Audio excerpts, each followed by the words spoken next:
हाय फिर मेरा नाम आकाश है और आज के इस वीडियो में मेरे पास है गैस सैमसंग J710 जिसमें कि प्रॉब्लम है कि ये ऑन ऑफ की दबाने के बाद जो है ना 110-15 एम्पेयर कंजप्शन करता है।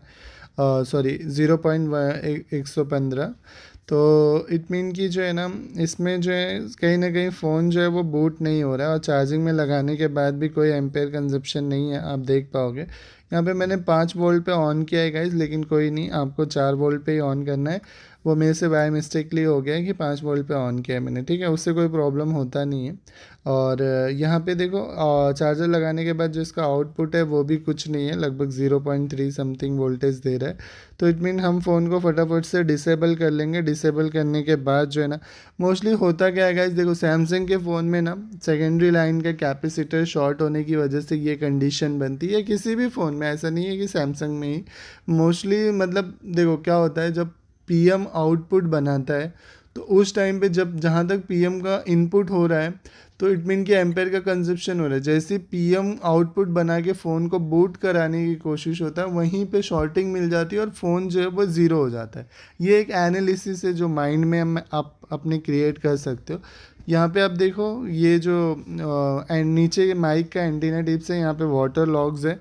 तो एंटीना टिप्स की वजह से ये प्रॉब्लम बने मुझे नहीं लगता, लेकिन एक बार मैं इसे अच्छी तरीके से क्लीन कर लूँगा। क्लीन करने के बाद हम इसे कॉटन से अच्छी तरीके से साफ़ कर लेंगे और साफ़ करने के बाद जो को अभी भी थोड़ा बहुत लॉग्स दिख रहे हैं तो इसको हम ब्लेड से स्क्रैच कर लेंगे। खैर ये एंटीना टिप्स है तो इसकी वजह से तो प्रॉब्लम होगा नहीं, प्रॉब्लम तो सेकेंडरी लाइन में शॉर्टिंग होगी। और शॉर्टिंग को कैसे ढूंढना है मैं आपको इस वीडियो में बताऊंगा।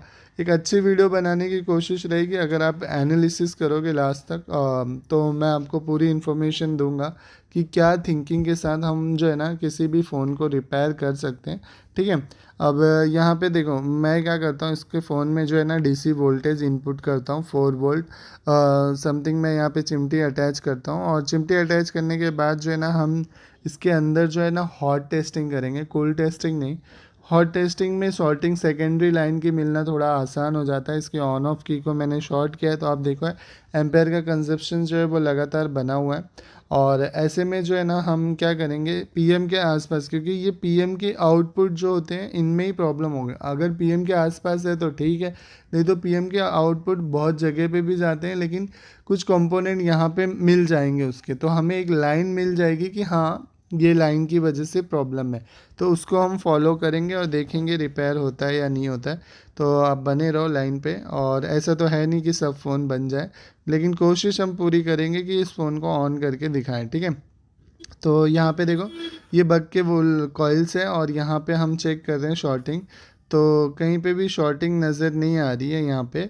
और गैस थोड़ी सी प्रॉब्लम है क्योंकि क्या है, मेरे मल्टीमीटर का बीप जो है ना वो नहीं रिकॉर्ड हुआ है और बहुत स्लो बीप है इसका। अगर आप लोग भी ये मल्टीमीटर यूज़ करते हो तो आपको पता ही होगा कि काफ़ी स्लो जो है ना वो बजर रेंज पे कर रहे हैं, और मेरे टिप्स में भी जो है ना थोड़ी प्रॉब्लम है। तो उस हिसाब से जो है ना टिप्स प्रॉपर नहीं आया है, लेकिन मेरी कोशिश है कि मैं इसे जल्द से जल्द ठीक करूँगा और आने वाली वीडियोस में आपको अच्छी टिप्स के साथ मैं ट्रेसिंग करके दिखाऊंगा। तो देखो अभी तक शॉर्टिंग मिली नहीं है, लेकिन मैं ना ये एरिया को थोड़ा सा फील कर रहा हूँ। यहाँ पे आप देखो, यहाँ पे देखो कितना आ रहा है 0.30 डायोड रेंज पे, ठीक है, 31.5 और यहाँ पे 23, मतलब इस साइड का ग्राउंड है और इस साइड का जो है ना बहुत लो वैल्यूज़ दे रहा है। यहाँ पे आप देखो 32, ठीक है, और यहाँ पे आप देखो तो शॉर्टिंग बता रही है। तो इट मीन कि ये जो फर्स्ट कॉइल है इसमें ही शॉर्टिंग है। तो हम बिट मैप में चेक करेंगे, तो बिट मैप में देखो ये कॉइल पे शॉर्ट बता रहा था, अब ये कॉइल का आउटपुट हो गया और ये पीएम का इन आउटपुट, और यहाँ से इतने सेक्शन में जो है ना खाली, और कहीं पूरा बोर्ड में नहीं दिखाई दे रहा है, तो खाली यहीं पे हमारी शॉर्टिंग होगी जिसकी वजह से प्रॉब्लम। अब इस केस में हो सकता है कि हमारा पीएम ही ख़राब हो, क्योंकि आउटपुट के बाद भी एक डॉट जो है वो क्रिएट हो रहा है पीएम के अंदर, ठीक है। तो ऐसे में क्या करेंगे, हम एक बार फिर से जितने भी पॉइंट है इनको मार्क कर लेंगे बिट मैप में देख के अच्छे से कि जो जो कैपेसिटर हमारा है, क्योंकि वही शॉर्ट उसमें से किसी पे भी ना वैल्यूज़ जो है वो ड्रॉप डाउन दिखेगी जीआर वैल्यू।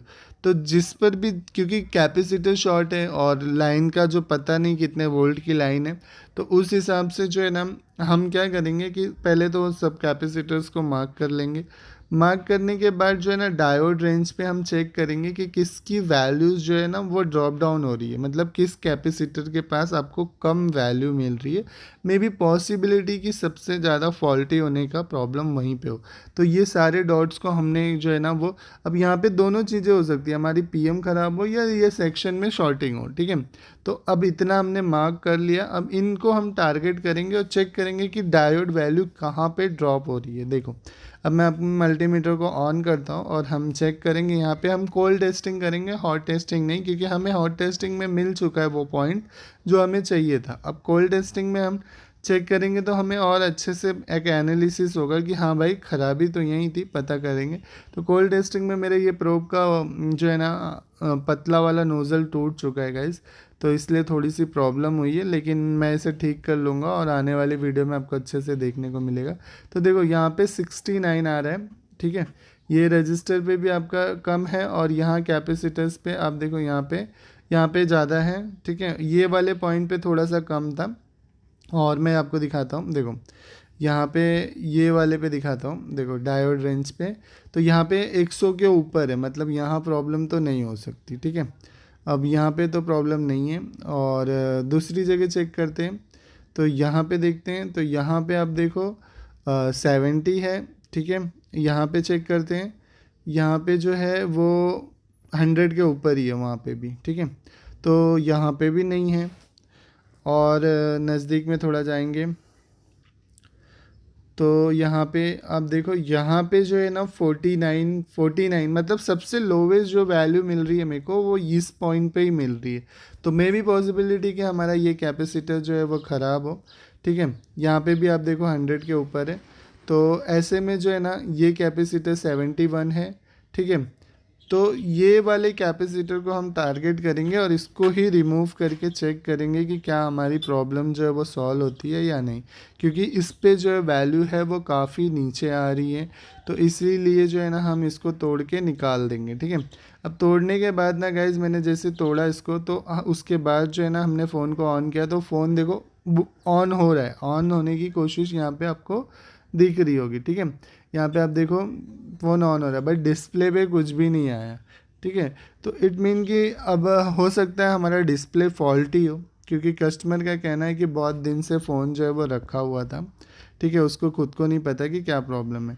तो यहाँ पे हम क्या करेंगे, मेरे पास इस समय जो है ना डिस्प्ले तो अवेलेबल नहीं था, तो मैंने अपने स्क्रैप में ढूंढा अच्छे से, तो मुझे एक डिस्प्ले जो है वो मिल गया, जिसका आप देखोगे तो यहाँ पे बैक साइड में मैं आपको दिखाता हूँ। तो देखो बैक में लाइट जल रही है।